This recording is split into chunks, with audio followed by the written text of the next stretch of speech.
Hi dears, welcome back. This is fourth part of our online class for Signature Expressing the Self, the common paper for BA BSc in third semester. And we have been discussing the fourth chapter from the third module, Letter to Adolf Hitler by M.K. Gandhi. In previous classes, we had talked about Mahatma Gandhi and Adolf Hitler, and in our third part, after the introduction, we have discussed the first part of this letter in detail, and the main importance points from this part are: following the universal friendship, Mahatma Gandhi addresses Hitler as a friend. Then Gandhi says that he don't want to call Hitler as a monster, but his writing and atrocities committed against humanity is a clear proof that Hitler is a monster. Then Gandhi thinks that, like other cruel leaders, Hitler also sees that his violence is a virtuous act. Then Gandhi is talking about India's position in Second World War, as it is unique because India doesn't support British imperialism and also India doesn't support Nazism of Germany.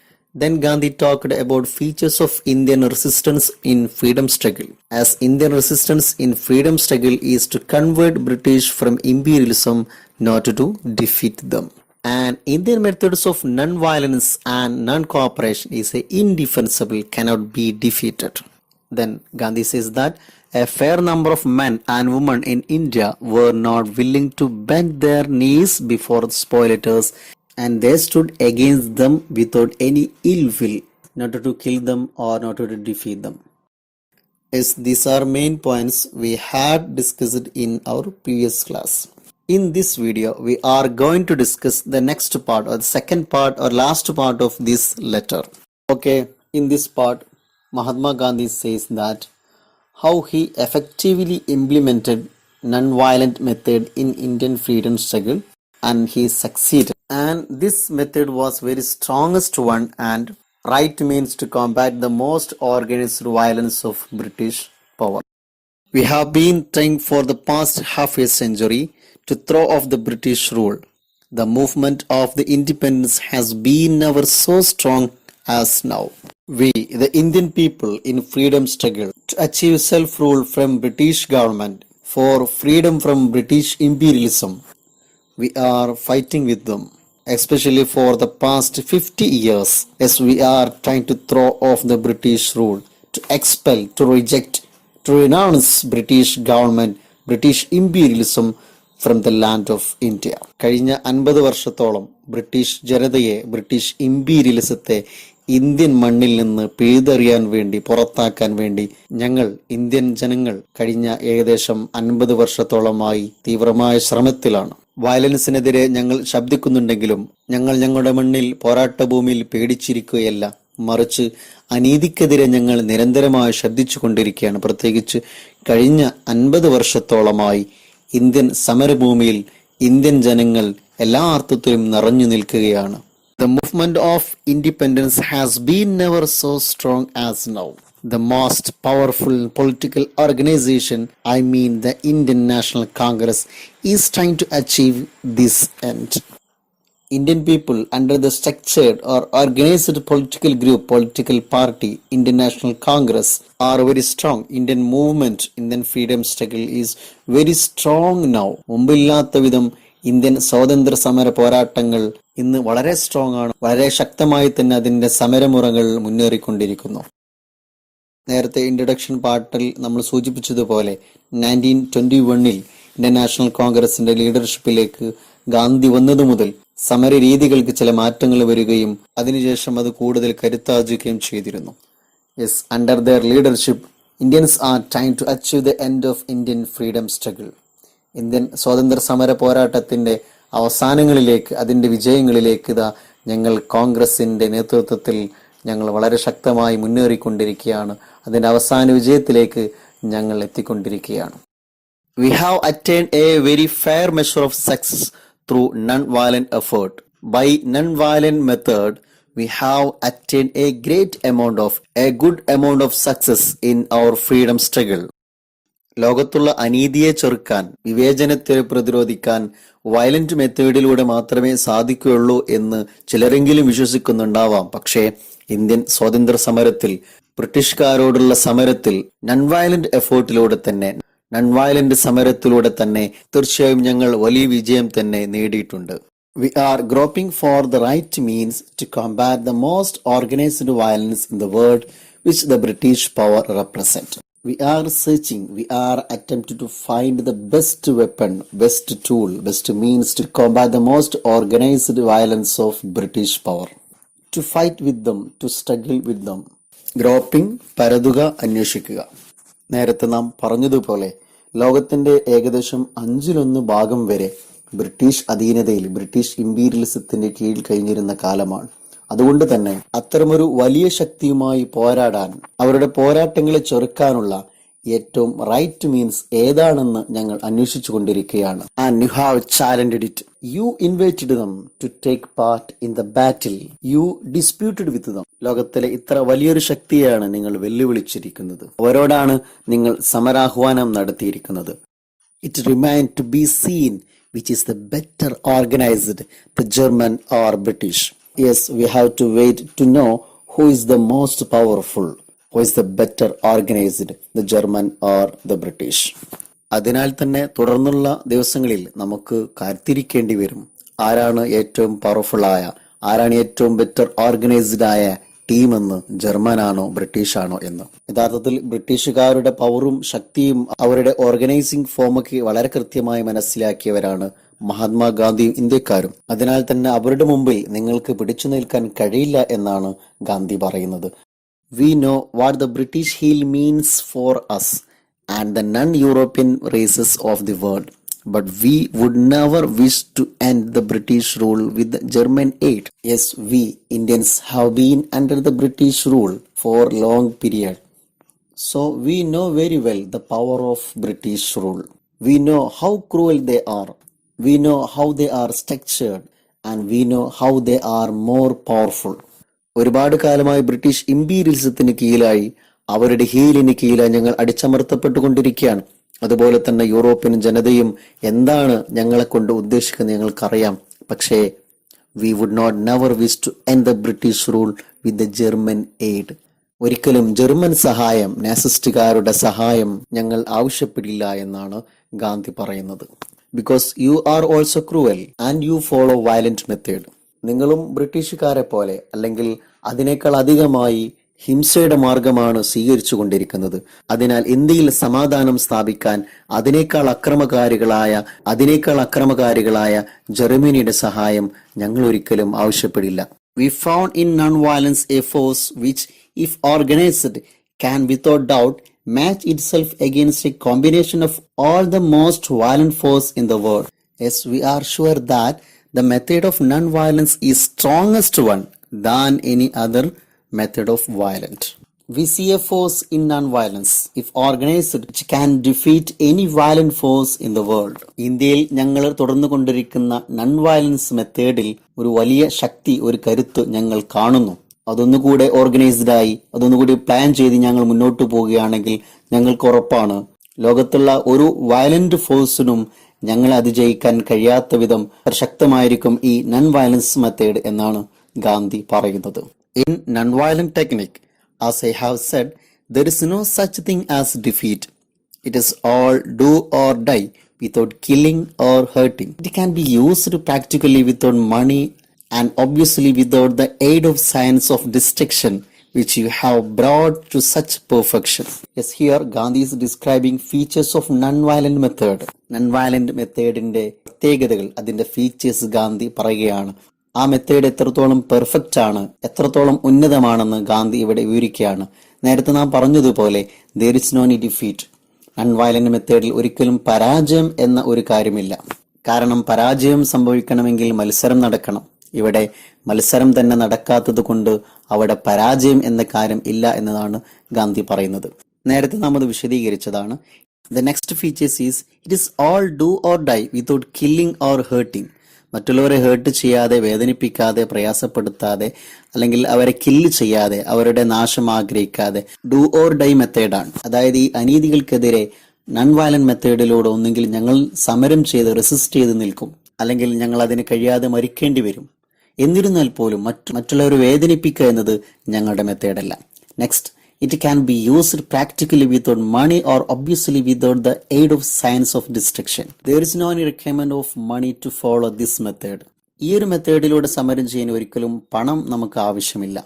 കാരണം violent method പ്രാക്ടിക്കലാക്കാൻ വേണ്ടി, അത് നടപ്പാക്കാൻ വേണ്ടി വെപ്പണും മറ്റു ആവശ്യങ്ങൾക്ക് വേണ്ടിയും ഒരുപാട് പണം ചെലവഴിക്കേണ്ടി വരുന്നു. പക്ഷേ നൺ വയലന്റ് മെത്തേഡിന് ഒരിക്കലും പണം ചെലവഴിക്കേണ്ട ആവശ്യമില്ല.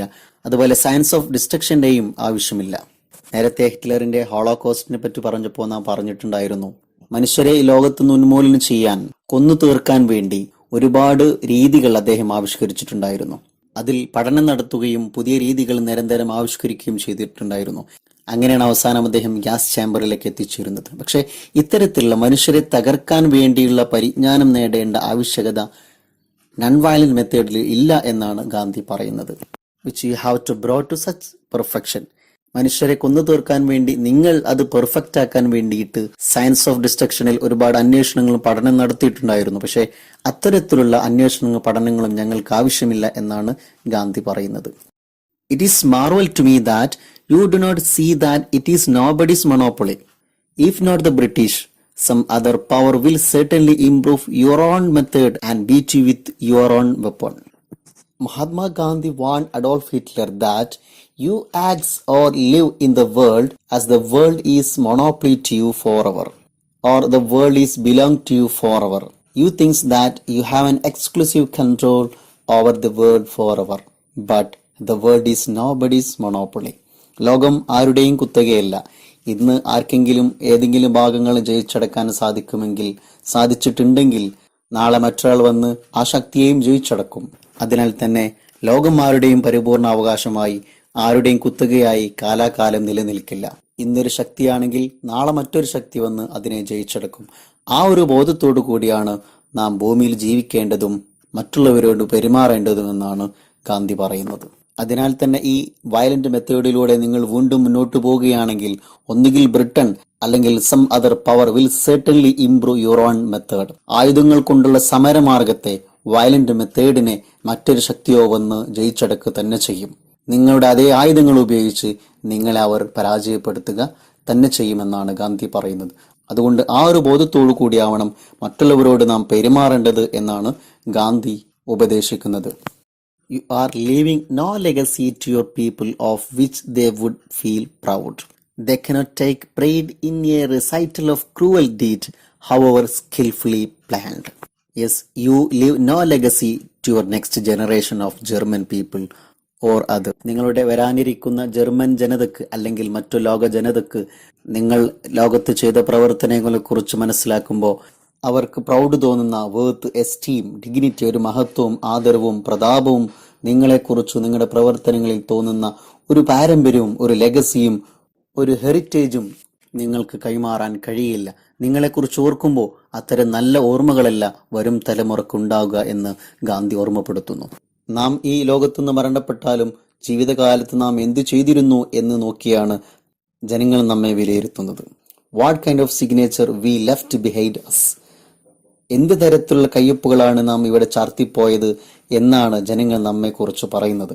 പക്ഷെ ഹിറ്റ്ലർ മോസ്റ്റ് ക്രൂവൽ എന്ന രൂപത്തിലായിരിക്കും അറിയപ്പെടുക. മൃഗീയതയും മനുഷ്യരാഹിത്യവും ഇൻഹ്യൂമാനിറ്റിയും എവിടെയുണ്ടോ അവിടെ ഹിറ്റ്ലറിന്റെ പേര് ചേർക്കപ്പെടുന്ന രൂപത്തിലായിരിക്കും നിങ്ങളെ വരുംകാല ജനത ഓർക്കപ്പെടുക എന്നതാണ് ഗാന്ധി സൂചിപ്പിക്കുന്നത്. സ്വാഭാവികമായും അത്തരം പ്രവർത്തനങ്ങളിൽ ഹിറ്റ്ലർ ചെയ്തതുപോലെ എന്ന രൂപത്തിൽ നിങ്ങൾ ഓർക്കും. അതുകൊണ്ട് വരും തലമുറയെ ഓർത്തെങ്കിലും ഇത്തരം വയലന്റ് മെത്തേഡിൽ നിന്ന് നിങ്ങൾ പിൻവാങ്ങണം എന്നാണ് ഗാന്ധി ഓർമ്മപ്പെടുത്തുന്നത്. They cannot take pride in the recital of cruel deed. നിങ്ങളുടെ ക്രൂവലായ, മേഴ്സിലെസ്, ഹാർട്ട്ലെസ്, നിഷ്ഠൂരമായ പീഡന അനുഭവങ്ങളെക്കുറിച്ചുള്ള വിവരണം കേൾക്കുന്ന സമയത്ത്, അതിനെ നരേറ്റ് ചെയ്യപ്പെടുന്ന, ഡീറ്റെയിൽ ആയി എക്സ്പ്ലെയിൻ ചെയ്യപ്പെടുന്ന സമയത്ത് നിങ്ങളുടെ പിൻതലമുറക്കാർക്ക് ഒരിക്കലും അഭിമാനമോ അന്തസ്സോ തോന്നില്ല എന്നാണ് ഗാന്ധി സൂചിപ്പിക്കുന്നത്.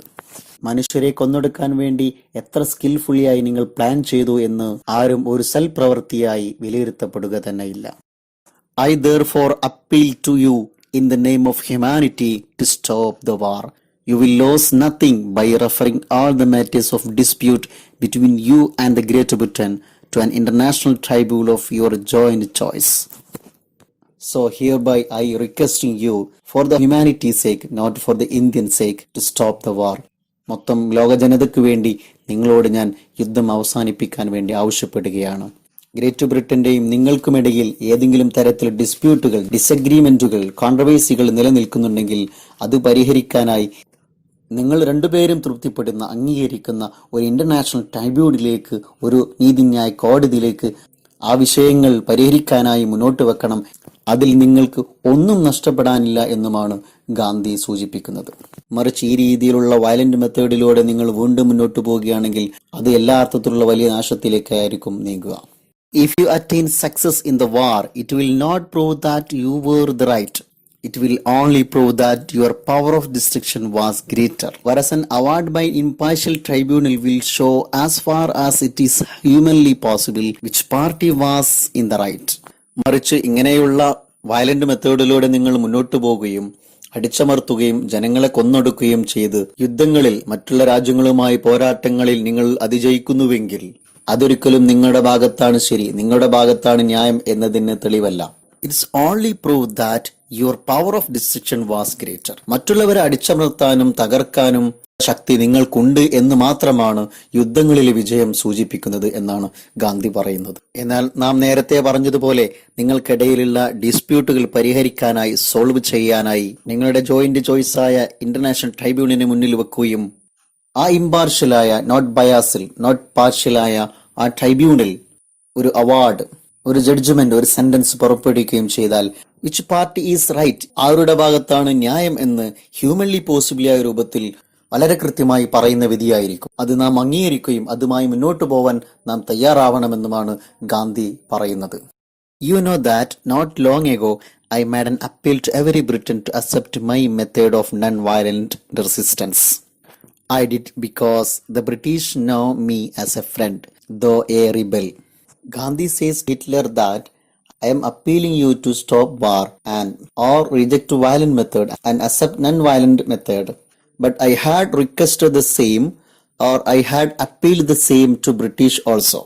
വയലൻസ് മെത്തേഡ് ഉപേക്ഷിക്കാനും നൺ വയലന്റ് മെത്തേഡ് സ്വീകരിക്കാനും ഹിറ്റ്ലറോട് ഗാന്ധി പറയുന്നതോടൊപ്പം തന്നെ അതേ മാർഗങ്ങൾ സ്വീകരിക്കാൻ വേണ്ടി ബ്രിട്ടീഷുകാരോടും ഗാന്ധി നേരത്തെ ആവശ്യപ്പെട്ടിട്ടുണ്ടായിരുന്നു.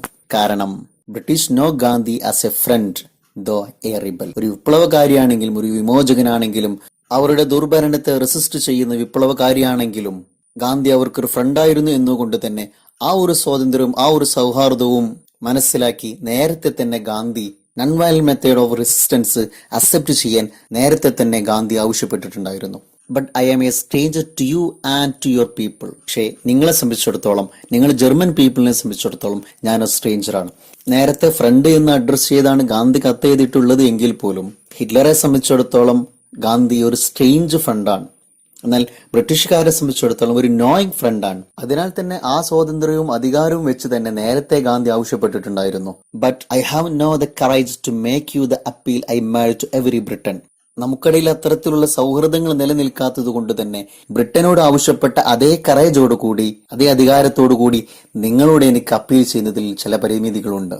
Not that it would not apply to you with the same force as the British. അതിനാൽ തന്നെ വയലന്റ് മെത്തേഡ് ഉപേക്ഷിക്കാനും നൺ വയലന്റ് മെത്തേഡ് സ്വീകരിക്കാനും ബ്രിട്ടീഷുകാരോട് ആവശ്യപ്പെടാനുള്ള ഒരു ഫോഴ്സ് നിങ്ങളോട് എനിക്ക് അപ്പീൽ ചെയ്യുമ്പോൾ ഇല്ല എന്നാണ് ഗാന്ധി പറയുന്നത്. But my present proposal is much simple because much more practical and familiar. Though I am very strange to you, though I am unfamiliar to you, but my request is very clear. My proposal is very practical. ഞാൻ നിങ്ങൾക്കും നിങ്ങളുടെ ജനതക്കും അപരിചിതനാണെങ്കിൽ പോലും യുദ്ധം അവസാനിപ്പിക്കാനും സമാധാനപരമായ മാർഗങ്ങൾ സ്വീകരിക്കാനുമുള്ള എന്റെ proposal അത് വളരെ ഫെമിലിയർ ആണ്, പ്രാക്ടിക്കൽ ആണ്, വളരെ സിമ്പിളായി മനസ്സിലാക്കാൻ പറ്റുന്നതുമാണ്. അതിനാൽ തന്നെ അപ്പീൽ ചെയ്യുന്ന ആള് സ്ട്രേഞ്ചർ ആണെങ്കിലും പറയപ്പെടുന്ന മെസ്സേജിനെ നിങ്ങൾ അവഗണിക്കരുത് എന്നാണ് ഗാന്ധി പറയുന്നത്. During this season, when the heart of the people of Europe yearn for peace, we have suspended even our own peaceful struggle. Though I am Indian, stranger to you, but my appeal and my message is very valuable, very important, because it is not for me. I am appealing not for me, but the European sake and sake of the whole world who yearn for peace, who longing strongly desire for peace. Because now, present time, Second World War is going on the progress. As we know, this letter Gandhi wrote during Second World War after the Germans' occupation of Czechoslovakia and the invasion of Poland. നേരത്തെ പറഞ്ഞതുപോലെ appeal ചെയ്യുന്ന ആള് സ്ട്രേഞ്ചറാണ് എന്ന് നോക്കി എന്റെ അപ്പീലിനെ നിങ്ങൾ അവഗണിക്കരുത്. കാരണം ഞാൻ ശബ്ദിക്കുന്നത് സമാധാനം കൊതിക്കുന്ന, സമാധാനം അഭിലഷിക്കുന്ന, ലോങ്ങിങ് ആൻഡ് സ്ട്രോങ്ലി ഡിസൈറിംഗ് ഫോർ പീസ്, സമാധാനം അഭിലഷിക്കുന്ന യൂറോപ്യൻ ജനതയ്ക്ക് വേണ്ടിയാണ്, യൂറോപ്യൻ ജനതയുടെ ഹൃദയങ്ങൾക്ക് വേണ്ടിയാണ് ഞാൻ ശബ്ദിക്കുന്നത്. And understanding the pathetic condition of world, especially Europeans, we have suspended even our own peaceful struggle. ലോകത്തിന്റെ ഈ പരിതാപകരമായ അവസ്ഥ മനസ്സിലാക്കിക്കൊണ്ട് അവരോട് സഹതാപം പ്രകടിപ്പിച്ചുകൊണ്ട് ഞങ്ങളുടെ സമാധാനപരമായ സമര രീതികൾ വരെ തൽക്കാലത്തേക്ക് ഞങ്ങൾ സസ്പെൻഡ് ചെയ്തിട്ടുണ്ട് എന്നാണ് ഗാന്ധി പറയുന്നത്. It is too much to ask you to make an effort for peace during a time which may mean nothing to you personally, but which must mean much to the millions of Europeans whose dumb cry for the peace I hear, for my ears are attended to hearing the dumb millions. I am appealing you, or I am requesting you to stop the war for the dumb people in European who are unable to speak. They have no power to speak. They are silent. They are denied the right to speak. അനീതിക്കെതിരെ സമരം ചെയ്യാൻ കഴിയാത്ത, അനീതിക്കെതിരെ ശബ്ദിക്കാൻ പോലും കഴിയാത്ത, അതിന്റെ എല്ലാ അവസരങ്ങളും നിഷേധിക്കപ്പെട്ട million കണക്കിന് European ജനതയ്ക്ക് വേണ്ടിയാണ് ഞാൻ ശബ്ദിക്കുന്നത്. അവർക്ക് വേണ്ടിയാണ് ഞാൻ നിങ്ങളോട് യാചിക്കുന്നത്, അപ്പീൽ ചെയ്യുന്നത്. അതിനാൽ തന്നെ ഞാൻ മുന്നോട്ട് വെച്ച ആശയങ്ങൾ, എന്റെ മെസ്സേജ്, എന്റെ റിക്വസ്റ്റ് നിങ്ങൾക്ക് വിലപ്പെട്ടതല്ലെങ്കിലും പക്ഷേ ആ മില്യൺ കണക്കിന് യൂറോപ്യർക്ക് ഏറെ വിലപ്പെട്ടതാണ് എന്നാണ് ഗാന്ധി പറയുന്നത്. കാരണം whose dumb cry for peace I hear, because my ears are attended to hearing them. അത്തരത്തിലുള്ള മില്യൺ കണക്കിന് നിശബ്ദരാക്കപ്പെട്ട ആളുകളുടെ അവകാശങ്ങൾ, പ്രശ്നങ്ങൾ കേൾക്കാൻ വേണ്ടി I paid my attention to them, I turned my ears to consider them. Yes, I am ready to deal with their problem. അങ്ങനെയുള്ള അവകാശങ്ങൾ നിഷേധിക്കപ്പെട്ട മില്യൺ കണക്കിന് ആളുകളുടെ പ്രയാസങ്ങൾ പരിഹരിക്കാൻ വേണ്ടി കാതോർത്തിരിക്കുന്നത് കൊണ്ട് തന്നെ അവരുടെ സമാധാനത്തിനു വേണ്ടിയുള്ള യാചനകൾ, അഭ്യർത്ഥനകൾ, I hear their dumb cry, അവരുടെ നിശബ്ദമായ നിലവിളികൾക്ക് ഞാൻ കേൾക്കുന്നത് കൊണ്ട് തന്നെ സമാധാനം പുനഃസ്ഥാപിക്കാനുള്ള ശ്രമങ്ങൾ തീർച്ചയായും നിങ്ങൾ നടത്തേണ്ടതുണ്ട്. You should establish A peaceful world. സമാധാനം പുനഃസ്ഥാപിക്കാനുള്ള വഴികൾ തീർച്ചയായും നിങ്ങൾ കൈക്കൊള്ളേണ്ടതുണ്ട് എന്നാണ് ഗാന്ധി ആവശ്യപ്പെടുന്നത്. I had intended to address a joint appeal to you and Signor Mussolini, whom I had the privilege of meeting when I was in Rome during my visit to England as a delegate to the Round Table Conference. I hope that he will take this as an address to him also with the necessary changes. At the end of the letter, Mahatma Gandhi says that now I am appealing to you, to Hitler, to stop the war. And also I want to appeal to Signor Mussolini. I had decided to address a joint appeal to you and Signor Mussolini. Mussolini is a Italian leader, politician and propagator of fascism. നിങ്ങളോട് ഞാൻ ആവശ്യപ്പെടുന്നത് പോലെ തന്നെ Italian ലീഡറായ മുസോളിനിയോടും violent method ഉപേക്ഷിച്ച് non violent method സ്വീകരിക്കണമെന്ന് പറയാനും എനിക്ക് ആഗ്രഹമുണ്ട്. And why Mahatma Gandhi is thinking to appeal also to Mussolini to stop the war. എന്തുകൊണ്ട് മുസോളിനിയോടും യുദ്ധം അവസാനിപ്പിക്കാനും സമാധാനത്തിന് വഴി സ്വീകരിക്കാനും പറയണമെന്ന് ഗാന്ധി ആഗ്രഹിക്കുന്നത്? It is very simple. Hitler and Mussolini was contemporaries. They met numerous times and they developed a relationship that deeply affected both countries. Yes, it is not that Nazism was inspired by fascism, and it is paved way to know as Nazi Germany and fascist Italy. Both fascism and Nazism shared common destiny. They follow violent method and accept destructive manners, and they forcefully suppressing opposition and criticism, emphasizing aggressive nationalism. നാസിസവും ഫാസിസവും ആ രണ്ട് ഐഡിയോളജികളും മനുഷ്യരെ തകർത്തുകൊണ്ട് അവരുടെ മേൽ ആയുധം കൊണ്ട്, കായിക ബലം കൊണ്ട് അധീശത്വം സ്ഥാപിച്ച് മനുഷ്യനെയും മനുഷ്യന്റെ അവകാശങ്ങളെയും സ്വാതന്ത്ര്യത്തെയും വിലകൽപ്പിക്കാതെ മുന്നോട്ടു പോയിരുന്ന രണ്ട് പൊളിറ്റിക്കൽ ഐഡിയോളജികളായിരുന്നു. ആ രണ്ട് ഐഡിയോളജികളുടെയും പ്രൊപ്പഗേറ്റേഴ്സ് ആണ് മുസോളിനിയും ഹിറ്റ്ലറും. ഹിറ്റ്ലർ ജർമ്മനിയിൽ ചെയ്തുകൊണ്ടിരിക്കുന്ന അതേ കാര്യങ്ങൾ തന്നെയാണ്, അല്ലെങ്കിൽ തന്റെ ഒപ്പോണൻസിനോട് ചെയ്തുകൊണ്ടിരിക്കുന്ന അതേ രീതി തന്നെയാണ് മുസോളിനിയും പിന്തുടരുന്നത്. അതുകൊണ്ട് തന്നെയാണ് ഹിറ്റ്ലറോട് പറയുന്ന മെസ്സേജ് മുസോളിനിയോടും പറയാൻ ഗാന്ധി ആഗ്രഹിക്കുന്നത്.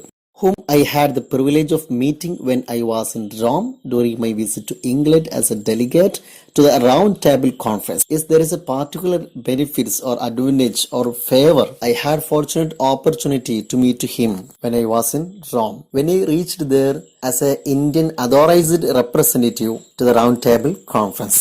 ഇന്ത്യയുടെ പ്രതിനിധിയായി റൗണ്ട് ടേബിൾ കോൺഫറൻസിൽ പങ്കെടുക്കാൻ വേണ്ടി റോമിൽ ചെന്ന സമയത്ത് മുസോളിനിയെ കാണാൻ കഴിഞ്ഞുവെന്നും അതിൽ സന്തോഷമുണ്ടെന്നും ആ മുസോളിനിയിലേക്കും തന്റെ സമാധാനത്തിന് സന്ദേശം എത്തിക്കാൻ ഞാൻ ആഗ്രഹിക്കുന്നു. Yes, that was in December 1931. Yes, it was very strange to meet him. Indian independence, non-violent civil disobedience leader Mahatma Gandhi met the Italian fascist dictator Benito Mussolini in Rome, December 1931. And I hope that he will take this as addressed to him also with necessary changes. ഞാൻ നിങ്ങളോട് പറഞ്ഞ ഇതേ സന്ദേശം ചില necessary ചേഞ്ചസോട് കൂടി തന്നിലേക്കും address ചെയ്യപ്പെട്ട ഒരു മെസ്സേജായി Mussolini സ്വീകരിക്കുമെന്ന് അതനുസരിച്ച് പ്രവർത്തിക്കുമെന്ന് തന്നെ എനിക്ക് വിശ്വാസമുണ്ട്. And Mahatma Gandhi concluding or stopping his letter by saying that I am your sincere friend. As the term sincere friend is more affectionate is the term sincere friend is more affectionate than loving friend. Gandhi തുടങ്ങിയതുപോലെ തന്നെ അവസാനിക്കുന്നതും ഞാൻ നിങ്ങളുടെ sincere ഫ്രണ്ടാണ്. ആ അർത്ഥത്തിലാണ് ഞാൻ ഇത്രയും കാര്യങ്ങളൊക്കെ പറഞ്ഞിരിക്കുന്നത്. നിങ്ങൾക്ക് വെറുപ്പ് തോന്നേണ്ടതില്ല. ലോക സമാധാനത്തിന് വേണ്ടിയാണ് ഒരു സുഹൃത്തിനെ പോലെ ഞാൻ നിങ്ങളോട് സംസാരിക്കുന്നത്. അതുകൊണ്ട് ഈ കത്തിൽ പറയപ്പെട്ട മെസ്സേജുകൾ ഞാൻ നിങ്ങൾക്ക് സ്ട്രേഞ്ച് ആണെങ്കിലും നിങ്ങൾ സ്വീകരിക്കണം എന്ന അഭ്യർത്ഥനയോട് കൂടിയാണ്, അത്തരം ഒരു മെസ്സേജോട് കൂടിയാണ് ഗാന്ധി തന്റെ ലെറ്റർ അവസാനിപ്പിക്കുന്നത്. Yes, this is the letter Mahatma Gandhi wrote to Adolf Hitler. Now let us summarize the main point from this part.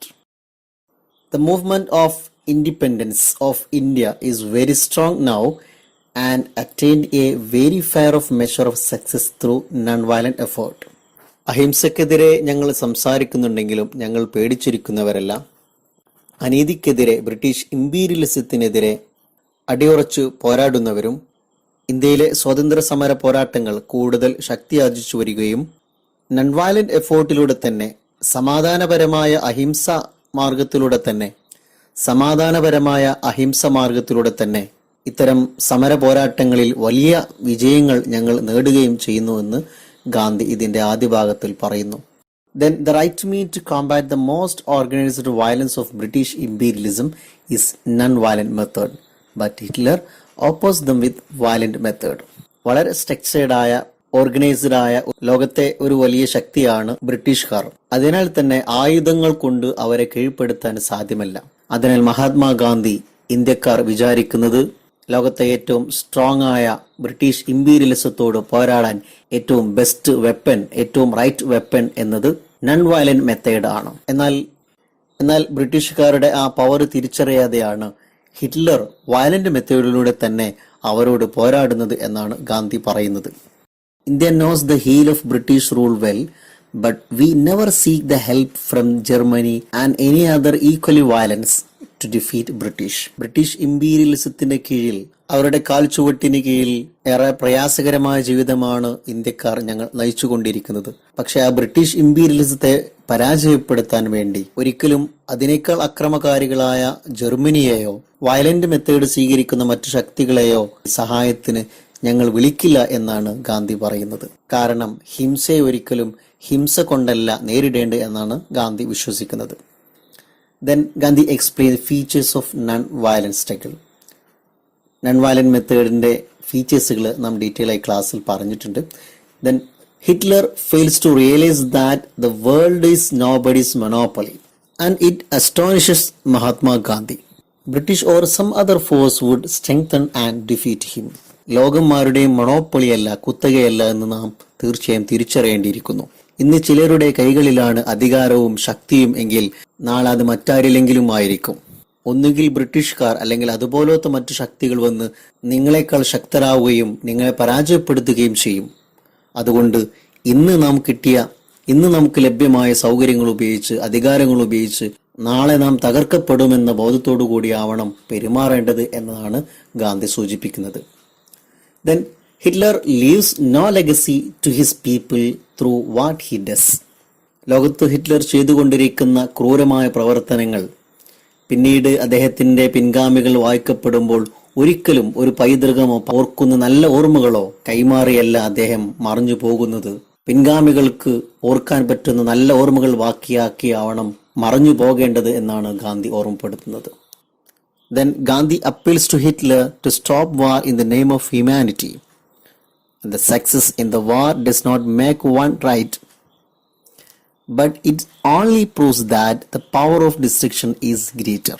Gandhi യുദ്ധം അവസാനിപ്പിക്കാനും സമാധാനപരമായ മാർഗങ്ങൾ സ്വീകരിക്കാനും ഹിറ്റ്ലറോട് ആവശ്യപ്പെടുന്നത് തനിക്കോ ഇന്ത്യൻ ജനതക്കോ വേണ്ടിയല്ല, മറിച്ച് ലോക ജനതയ്ക്കു വേണ്ടിയാണ് എന്നാണ് ഗാന്ധി സൂചിപ്പിക്കുന്നത്. ആയുധങ്ങൾ കൊണ്ടുള്ള വിജയം ഒരിക്കലും വിജയിക്കുന്നവരുടെ ഭാഗത്താണ് ശരി എന്നല്ല സൂചിപ്പിക്കുന്നത്, മറിച്ച് മറ്റുള്ളവരെ തകർക്കാനും അടിച്ചമർത്താനും ഇല്ലായ്മ ചെയ്യാനുമുള്ള പവർ അവർക്ക് കൂടുതലാണ് എന്ന് മാത്രമാണ് സൂചിപ്പിക്കുന്നത്. Then Gandhi advises Hitler to refer all the matter of dispute between him and Britain to an international tribunal. നിലവിൽ ബ്രിട്ടനും ജർമ്മനിയും തമ്മിലുള്ള കലഹങ്ങളും പ്രശ്നങ്ങളും പരിഹരിക്കാൻ വേണ്ടി നിരന്തരമായ യുദ്ധങ്ങൾ ചെയ്യുന്നതിന് പകരം സമാധാനപരമായ മാർഗങ്ങളിലൂടെ ഇന്റർനാഷണൽ ട്രൈബ്യൂണലിലേക്ക് ന്യായവിധിക്ക് വേണ്ടി വിഷയം ഉന്നയിക്കണമെന്നും സമാധാനപരമായ രീതിയിൽ പരിഹാരം കാണാനും ഗാന്ധി ഹിറ്റ്ലറോട് ഉപദേശിക്കുന്നു. Gandhi is stranger to Hitler and German, and hence he is not courage enough to appeal this to them as he done with Britain. സമാധാനപരമായ മാർഗങ്ങൾ സ്വീകരിക്കാൻ വേണ്ടി മഹാത്മാഗാന്ധി ബ്രിട്ടീഷ് ജനതയോട് വളരെ ധൈര്യപൂർവ്വം സൂചിപ്പിച്ചിട്ടുണ്ടായിരുന്നു. കാരണം ബ്രിട്ടീഷ് ഗവൺമെന്റും ബ്രിട്ടീഷ് ജനതയും ഗാന്ധിയും തമ്മിൽ നല്ല സൗഹൃദം നിലനിൽക്കുന്നത് കൊണ്ട് തന്നെ ആ സ്വാതന്ത്ര്യം ഉപയോഗിച്ചുകൊണ്ട് നേരത്തെ തന്നെ വിഷയങ്ങൾ ഉന്നയിക്കാൻ ഗാന്ധിക്ക് സാധിച്ചിട്ടുണ്ടായിരുന്നു. പക്ഷേ ഹിറ്റ്ലർക്കും ജർമ്മൻ ജനതക്കും ഗാന്ധി അത്ര സുപരിചിതനല്ല, സ്ട്രേഞ്ചർ ആണ് എന്നതുകൊണ്ട് തന്നെ ബ്രിട്ടൻ ജനതയോട് ആവശ്യപ്പെട്ട അതേ സ്വാതന്ത്ര്യത്തോടു കൂടി അതേ അധികാരത്തോടു കൂടി ജർമ്മനിയോട് ആവശ്യപ്പെടാൻ തനിക്ക് സാധ്യമല്ല എന്നാണ് ഗാന്ധി സൂചിപ്പിക്കുന്നത്. Then Mahatma Gandhi speaking for peace of millions of dumb people. Indian ജനതയ്ക്ക് വേണ്ടിയല്ല, മറിച്ച് സമാധാനത്തിനു വേണ്ടി കേയുന്ന, സമരം ചെയ്യാൻ പോലും അവകാശം നിഷേധിക്കപ്പെട്ട നിശബ്ദരായ ലോകജനതയ്ക്ക് വേണ്ടിയാണ് താൻ ശബ്ദിക്കുന്നതെന്നാണ് ഗാന്ധി ഹിറ്റ്ലറോട് സൂചിപ്പിക്കുന്നത്. Gandhi appeals the same to Mussolini also. ഹിറ്റ്ലറോട് ആവശ്യപ്പെടുന്ന അതേ കാര്യങ്ങൾ തന്നെ അതേ രീതികൾ ഫോളോ ചെയ്യുന്ന മുസോളിനിയോടും ഇറ്റാലിയൻ ഫാസിസ്റ്റ് ലീഡറായ മുസോളിനിയോടും ഗാന്ധി ആവശ്യപ്പെടുന്നുണ്ട്. അപ്പൊ ഇത്രയാണ് ഈ ഒരു ഭാഗത്ത് വരുന്ന important points. Okay, let us wind up here. For the further details and to clear your doubts, you can contact me personally or by comment box. See you.